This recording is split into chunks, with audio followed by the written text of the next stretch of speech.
Empecé a enfermarme sin saber que me estaba enfermando. La gota que rebosó el vaso fue que todos los días empecé a vomitar. Todos los días empecé a vomitar y dije, ahora sí, de verdad estoy enfermo. Y me hospitalizaron por casi 10 días. Me hicieron todos los exámenes habidos y por haber de sangre, de todo lo que se puede ver. Y no tenía ninguna enfermedad. Que la conclusión del médico es, tú lo que tienes es estrés.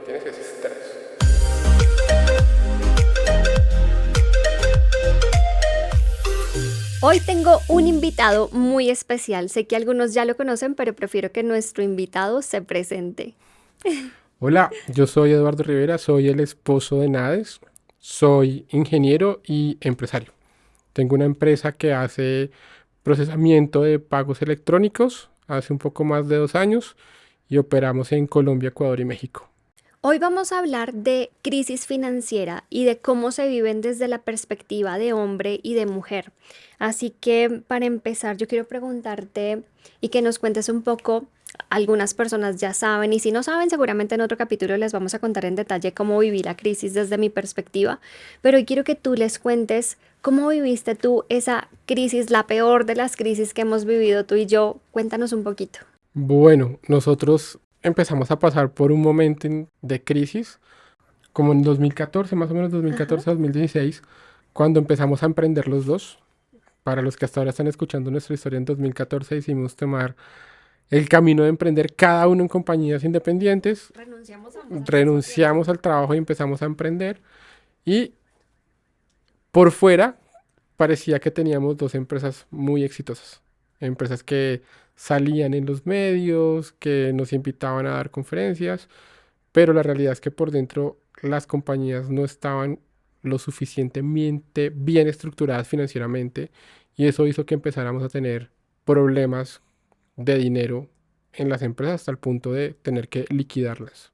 Así es, yo recuerdo en esa época que, como tú lo dices, terminamos quebrando las empresas, pero además teniendo muchos problemas tú y yo porque en ese momento nos quedamos sin dinero, sin ingresos, con unas deudas muy grandes, incluso hasta embargados, que ahora contamos un poco más de eso, pero y vamos a hablar hoy de la perspectiva de lo que vive cada uno. Y yo recuerdo que yo te juzgaba mucho porque yo expresaba lo que sentía, sentía tristeza, frustración, depresión y toda la gama de las emociones y te veía a ti totalmente neutro de lo que pasaba.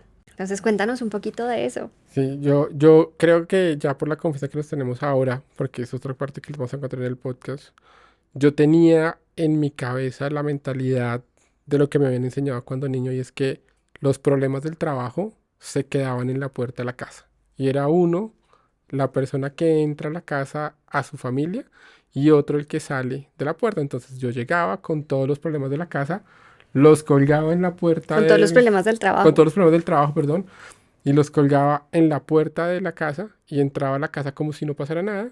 Y otra vez al día siguiente salía y cogía mi costal con todos los líos que teníamos de la empresa a mirar cómo lo resolvía. Pero para aquí, para la casa, lo que a mí me habían enseñado era, pues son problemas del trabajo, no tienen por qué llegar a la casa y decir, no estoy quebrado, me están demandando, estoy en problemas judiciales, en fin.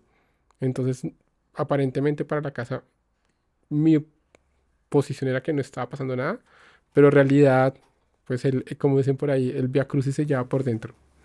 Y cuéntanos qué más te pasó, qué pasó en Bueno, esos esos meses. fueron los últimos meses, que fueron como los meses más críticos, que fueron alrededor de 4 meses mientras estábamos en ese proceso de liquidar la empresa, ponerle la cara a las diferentes autoridades tributarias del país, al juzgado, porque nos embargaron, nos demandaron por unas deudas que teníamos. Yo empecé a enfermarme sin saber que me estaba enfermando. De hecho, no me Empecé, contaste que nos habían embargado y te lo guardaste para ti. y así fue. Y empecé a enfermarme sin saber que me estaba enfermando. Empecé a sentirme mal de salud. En esos 4 meses me bajé un poco más de 10 kilos. eh, y la gota que rebosó el vaso fue una semana que todos los días empecé a vomitar. Todos los días empecé a vomitar y dije, ahora sí, de verdad estoy enfermo. Y fui al médico y me hospitalizaron por casi 10 días. Me hicieron, pues tú sabes, todos los exámenes habidos y por haber de sangre, de todo lo que se puede ver, y no tenía ninguna enfermedad ni ninguna razón por la cual estar enfermo, que la conclusión del médico es, tú lo que tienes es estrés. O le bajas el estrés o te vas a enfermar aún peor, porque se me inflamó el hígado y el vaso sin tener ninguna razón para eso. Y eso fue la consecuencia de tener la presión interna de, oiga, se me está quebrando la empresa, no voy a tener ingresos, estoy endeudado, no sé de dónde voy a pagar. Y pues no tener primero la confianza contigo como esposa, decirte, oiga, me estoy quebrando porque no quería que mi familia supiera que estábamos mal, porque esa es otra creencia que nosotros tenemos, es que el hombre es el que es el proveedor, que es el que tiene que velar por los recursos de la casa, y en ese momento pues no iba a poder seguir siendo el proveedor de la casa porque no habían ingresos en la compañía.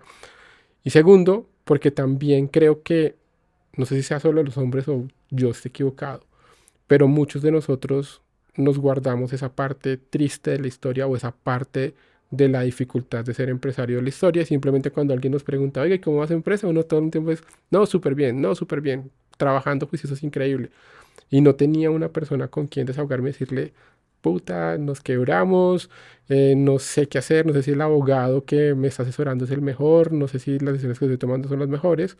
Y te terminas tú encasillando los problemas y llega un momento en que la cabeza se bloquea y tú no eres capaz de tomar decisiones, sino que simplemente sabes que vamos a aparentar, porque en algún momento va a tener que salir la solución, pero hasta donde yo pueda, yo quiero mantener tranquila a mi familia y que no sepa que nos estamos quebrando y que lo que hemos construido se va a poner en riesgo y que más allá de eso no vamos a tener cómo mantenernos, en ese caso los dos, y a Juaco, que era nuestro hijo en ese momento. Pero además que en paralelo yo tenía otra empresa y mi empresa también estaba quebrando. O sea que era el peor de los mundos, los dos con dos empresas al mismo tiempo, una quebrándose. Y yo pensaba que la tuya estaba un poco mejor que la mía, pero a la final las dos terminaron quebrándose. Y quiero que hablemos un momento de esto porque fíjate que yo expresaba y yo te digo como que yo era la que hacía la pataleta emocional y lo veníamos hablando tú y yo en otro momento de que a los hombres también les dicen es que tú no puedes llorar, es esto mismo que estás diciendo, no te puedes expresar, todo está perfecto. ¿A ti te dijeron eso cuando eras niño? Sí, creo que a mi generación nos tocó esos, no sé cuál sea la palabra, como esas reprogramaciones de chiquito de los hombres no lloran, que hay que ser fuerte, que, que no está bien demostrar los sentimientos de debilidad, sino que todo lo contrario, que tenemos que demostrar que somos fuertes, que estamos seguros. Y es más normal ver a una mujer que se puede desahogar y puede decir estoy frustrada, no funciona, y uno no puede hacer eso. Así por dentro está igual y quiera como tirar todo al carajo y decir, oiga, yo también estoy estresado, pero pues no. Hay que mantener la compostura porque fue lo que nos enseñaron.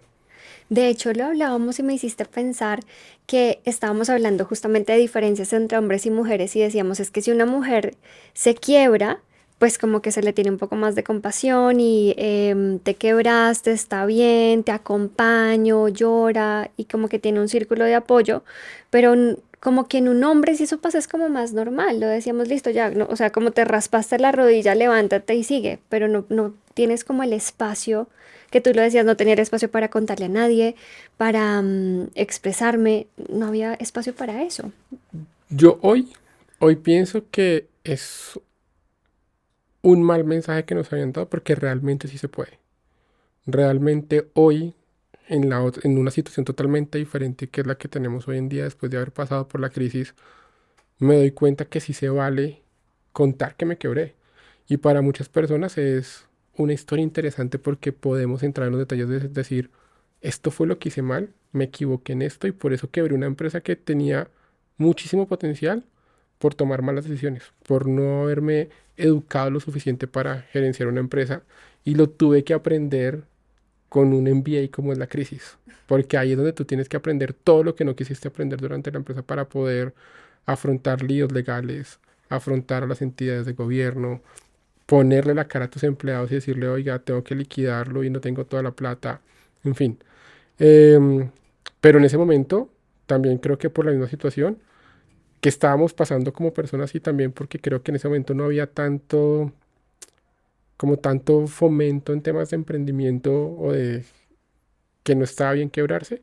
Hoy en día lo veo un poquito más tranquilo, pero sin embargo, creo que sigue habiendo ese miedo por parte de me quebré y no solo se quebró la empresa, sino que también como hombre me quebré por dentro, porque me sentí fracasado, me siento mal porque no logré cumplir un sueño que yo tenía, que era hacer crecer una compañía.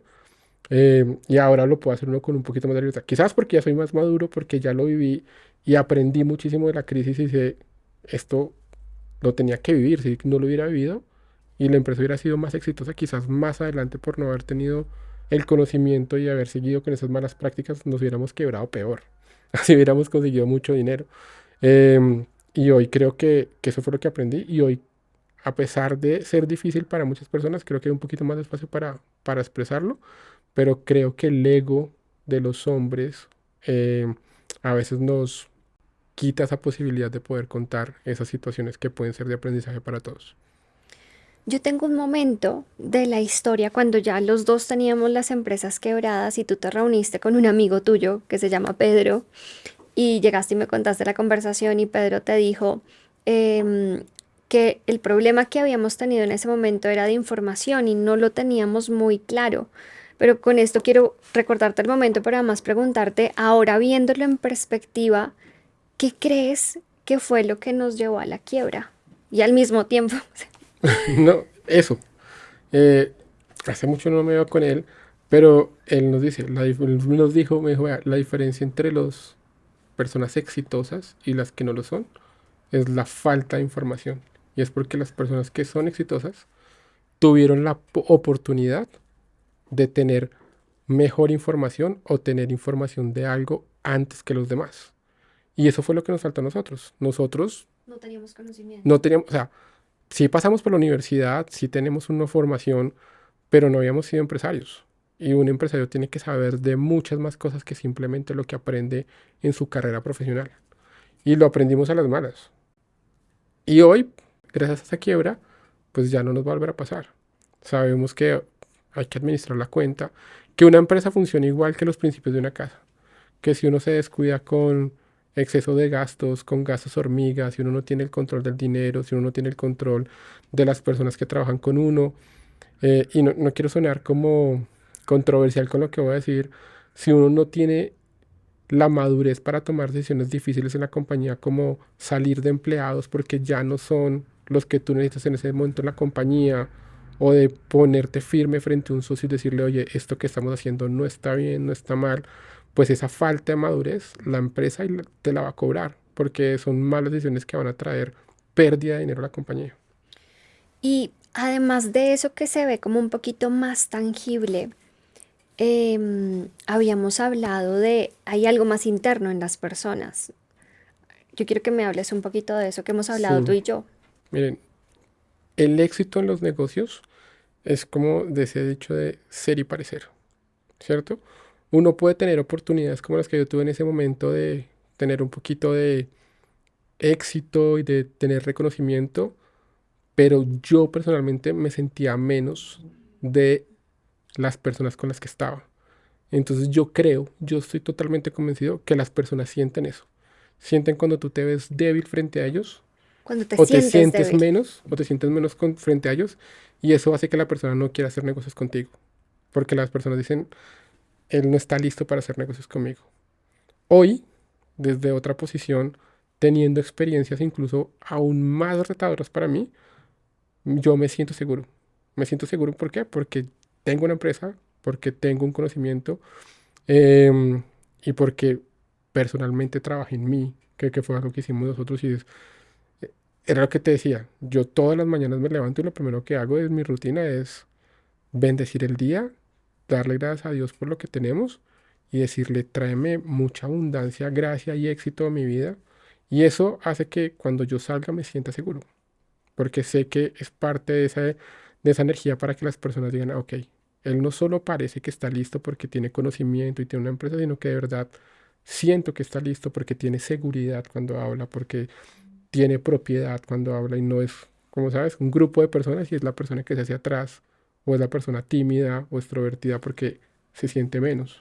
¿Y eso sentías que te pasaba antes? Sí, yo creo que sí, yo creo que eso es algo que solo con el tiempo se aprende, que Y incluso para los negocios es importante tener seguridad, sentirse seguro y esa seguridad no es basada en carreta o en simplemente porque tengo éxito y estoy flotando por el éxito y por el ego que tengo, sino que ahora tengo una certeza, que sé que tengo una gran compañía, que tengo una buena familia, que como persona soy una persona en lo posible porque todos estamos, podemos mejorar como integral y eso es lo que se refleja en la sociedad y por eso las personas van a querer hacer negocios contigo.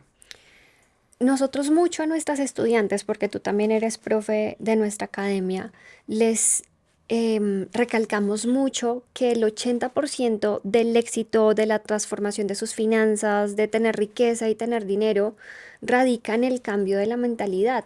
Yo no sé si de pronto tú en- recuerdas cuando estabas en esa crisis, qué pensabas de ti mismo, qué pensamientos había en tu mente. No sé si lo recuerdas. Sí, claro que los recuerdo, porque creo que me pasó lo que le pasa a la mayoría de las personas. Y es que cuando tú tienes un momento de crisis y tú reconoces que tú fuiste el culpable, te hace sentir menos. Como yo, ¿por qué tomé esa mala decisión? ¿Por qué hice esto y no hice lo contrario? ¿Por qué me dejé llevar por lo que sea? Entonces me sentía pésimo conmigo mismo. O sea, eso me bajó la autoestima.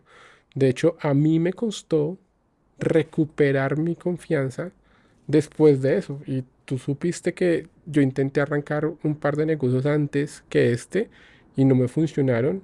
Hoy creo que fue porque no tenía la confianza en mí para decir, ya estoy listo. ¿Qué me ayudó a tener la confianza? Primero, pues que tú y yo como pareja nos educamos, fortalecimos nuestra relación como pareja para podernos contar ese tipo de cosas y decirte, amor, me siento preocupado, me siento triste. Pero creo que también quererlo me rodeó de buenas personas. Eh, Logré volver a conocer personas muy exitosas, muy exitosas en los negocios, que sin saberlo hacían lo que nosotros estamos haciendo, que se mentalizan en los negocios, que saben la importancia de tener un buen relacionamiento y empezó a cambiar mi círculo social de personas. Hoy en día yo hablo todos los días con personas quizás muy exitosas o igual de exitosas a nosotros que me enseñan todo el tiempo. Y eso que dicen que uno es el promedio de las personas con las que te rodean es cierto, porque es inevitable que tú aprendas a comportarte con las personas que tú sales. Si tú sales con gente exitosa que se comunica de una manera, que habla de una manera, que habla de X ¿Qué temas, piensa de que una piensa de manera? una manera, pues simplemente por el hecho de poder estar digamos que no a la altura, de poder participar en esas conversaciones, de entender qué están hablando, te vas a empezar a empapar de eso, vas a empezar a leer de ese tipo de negocios, vas a empezar a mirar cómo lo manejas y te cambia la mentalidad y te cambia la forma de ser y por eso te empiezas a parecer a ellos. Así todavía no tengas la cantidad de dinero que tienes ellos, ya tú te estás moviendo hacia allá, que son los pasos correctos para poder tener quizás esa cantidad de dinero o más, porque eso depende de tu potencial. Hay una cosa que te quiero preguntar y es, em, después de ver la quiebra desde la perspectiva, ¿cuáles serían tus dos más grandes aprendizajes? Y luego sigo con otra pregunta de tu empresa actual. Mis dos más grandes aprendizajes. El primero tiene que ver con lo personal. Y es que el matrimonio de verdad es eso que se dice uno en la iglesia de que vamos a estar en las buenas, en las malas y para toda la vida, tiene que ser cierto. Pero muchas veces se nos olvida la mitad y no somos capaces de abrirnos como pareja y decir, oiga, de verdad estoy mal. Y no solo por eso pueden haber problemas financieros, sino también problemas de lo que pueda tener cualquier matrimonio. Y yo creo que eso fue algo que con la crisis aprendimos y es que hoy en día tenemos una confianza entre los dos diferente, podemos contar absolutamente todo y como pareja resolver. No simplemente como nos unimos, pero cada uno con sus problemas y aquí en la casa estamos juntos porque tenemos hijos juntos. No, realmente somos una familia porque mis problemas son tus problemas y tus problemas son los míos y vamos a ir a tú y yo contra el mundo, no importa lo que sea. Creo que esa ha sido una de las más grandes lecciones de la crisis. Y ya de manera profesional, digámoslo así, aprendí que las goteras tumban la casa. Si uno no controla lo micro, cuando menos piensa, la pared se pudrió y se cayó toda la casa. Entonces eso pasa en una empresa. Si no, tú no estás atento al detalle y no tomas control cuando todavía puedes corregirlo, cuando te das cuenta, el problema es tan grande que ya no tienes cómo resolverlo. Hay una cosa que quiero agregar a ese primer aprendizaje que tú dijiste, y es que aunque las mujeres, y o sea, puede que no aplique para todo el mundo, y esta nada más es la perspectiva de Edu como hombre y la perspectiva de Nade como mujer y juntos como matrimonio, y es que a pesar de que yo hacía todas las pataletas y estaba deprimida en esa época, yo siento que también no te comunicaba de fondo lo que estaba pasando. Y eso es muy lindo que tú lo digas porque justamente nuestro trabajo más grande en el último año ha sido aprender a comunicarnos mejor, aprender a contarnos los problemas, porque como traemos tantos traumas o creencias desde niños, pensamos que las cosas las hacemos o que digamos que explotamos porque tiene que ser así, pero en realidad no, y terminamos desquitándonos el uno con el otro por situaciones que no son. Entonces, en mi caso, cuando estábamos en quiebra, me desquitaba contigo por la situación que estábamos viviendo, pero en realidad no te comunicaba el problema que tenía. Y en tu caso aparentabas que nada estaba pasando, que todo estaba perfecto, pero la casa se estaba incendiando. Y ese es un aprendizaje muy lindo. Hay algo que te quiero decir y es, tenemos muchos estudiantes hombres, pues son muchas más mujeres, podría ser como más del 90% mujeres, pero también nos llegan algunos hombres y yo siento que todos viven lo mismo, que todos vienen de tengo que parecer el fuerte, tengo que hacer que de cuenta que nada está pasando, no puedo expresarme porque lo contabas, desde niños les dicen no puedo llorar, no puedo sentir, no puedo hacer nada. ¿Tú qué consejo les darías? Dos cosas. Uno es que hay que buscar a alguien con quien poder hablar esos temas. Si no tienes la tranquilidad o la confianza con tu esposa, que debería ser el conducto regular, es como, "Oiga, quiero contarle esto a mi esposa para ver cómo lo resolvemos", alguien que te pueda aconsejar bien. Esto parece como un consejo para adolescentes, pero es cierto, es busca a alguien con quien puedas soltar esa olla a presión que tienes por dentro y liberar el aire de manera controlada y poder manejar la situación de la mejor forma posible. Eso, uno. Dos, si yo hubiera entendido las señales que me iba dando la empresa de la crisis a tiempo, quizás no hubiéramos llegado hasta donde llegamos. Pero uno muchas veces, por el afán de crecer, por el afán de ser quizás obstinado o lo que sea, aparentemente cree que el problema no es tan grande o que el problema es menor y que lo puedes ir resolviendo y que con el tiempo Que con el tiempo se va a se resolver va a solo. resolver, ¿no? Ah, es que tenemos un problema de plata, pues hay que facturar más. Entonces sales a buscar más clientes, pero si tú no resuelves el problema que te está generando el hueco en la empresa, por más de que factures, la plata se va a ir por ese hueco, ¿sí? Y eso fue lo que nos pasó un poco a nosotros. Nosotros salimos a seguir vendiendo más y llegó un punto en el que en facturas teníamos mucho dinero, pero no teníamos cómo cobrarlo porque no habíamos entregado bien lo que teníamos que entregar, porque el producto no estaba con calidad. ¿Y por qué? Porque no había plata en la cuenta para poder quizás contratar una persona adicional o tomar correcciones a tiempo. Entonces yo creo que los dos consejos son: busca a alguien que te pueda acompañar, con el que tú puedas decirle, me siento así, estoy pasando por esta situación, ¿qué puedo hacer para resolverlo? Y lo segundo es que no dejes avanzar el problema hasta cuando ya no hay solución, sino que tomes correctivos lo más pronto posible. ¿Qué crees que cambió en ti para que la empresa que tienes actualmente haya crecido exponencialmente y estés viviendo lo que estás viviendo? Bueno, yo creo que Porque ya les contaste, ¿cierto? Que te sí, dieron un reconocimiento. sí, justo la semana pasada, bueno, no sé cuándo vaya a salir este podcast, pero arrancando el mes de noviembre, fuimos seleccionados como una de las 100 startups más exitosas de Colombia. Y eso nos tiene muy contentos porque hasta ahora llevamos 2 años en el mercado haciendo cosas muy, muy, muy chéveres. Em, pero yo creo que lo que nos pasó en esta compañía para poder llevar lo que hemos avanzado son tres cosas. La primera es que logré armar un gran equipo de trabajo. O sea, logré encontrar unos grandes socios en una etapa de sus vidas ya muy maduras y muy concentradas para hacer grandes cosas en diferentes frentes, para poder tener un control en detalle de las cosas importantes de la compañía. Es decir, alguien que esté encargado de los números, alguien que esté encargado de la tecnología, alguien que esté encargado de las ventas, de toda mi confianza y con todas las ganas de sacar el negocio adelante para poder controlar en detalle ese tipo de cosas. Y dos, aprender a respetar mucho los tiempos de todos. O sea, yo creo que para mí ser exitoso como empresario también incluye poder tener la fortuna de poder llevar a mis hijos todos los días al colegio, poder sacar tiempo contigo para ir a almorzar, porque uno no puede ser simplemente exitoso en los negocios y mal en la casa, porque cuando hay algo malo, finalmente se termina permeando todo de lo malo. Es más fácil que se permee lo malo que lo bueno. Y tres, aprender a rodearse de personas que te valoren y que te generen valor. ¿Y a qué voy con esto? Cuando te rodeas con personas que te valoran, son personas que te van a cuidar y te van a ayudar a crecer.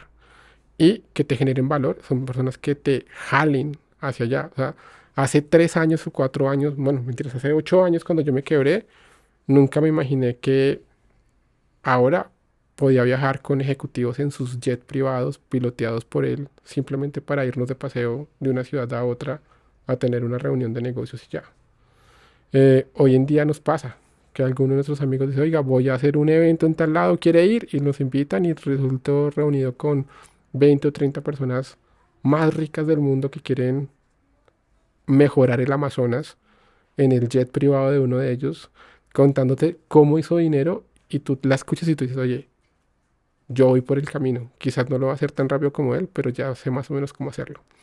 Y eso te hace diferente, porque poder conocer esas historias, poder saber que es posible construir riqueza y poderla disfrutar, eso te cambia el paradigma y te hace como que te quita el velo, como los caballos, ¿sabes? Que te pueden abrir los ojos y es como, mucha, hay un mundo completo que tú puedes conocer y que tú te puedes apropiar si quisieras para hacer crecer tu familia, para poder ser próspero. Y el último consejo es que todo lo que hagas lo tienes que hacer sin pisar a los demás.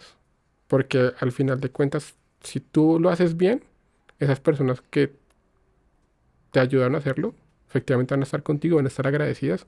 Y si lo haces mal, vas a tener es un montón de enemigos en el camino que en algún momento te la van a cobrar. Por último, quiero preguntarte si tú tienes algún ritual para atraer riqueza o para estar conectado con el dinero.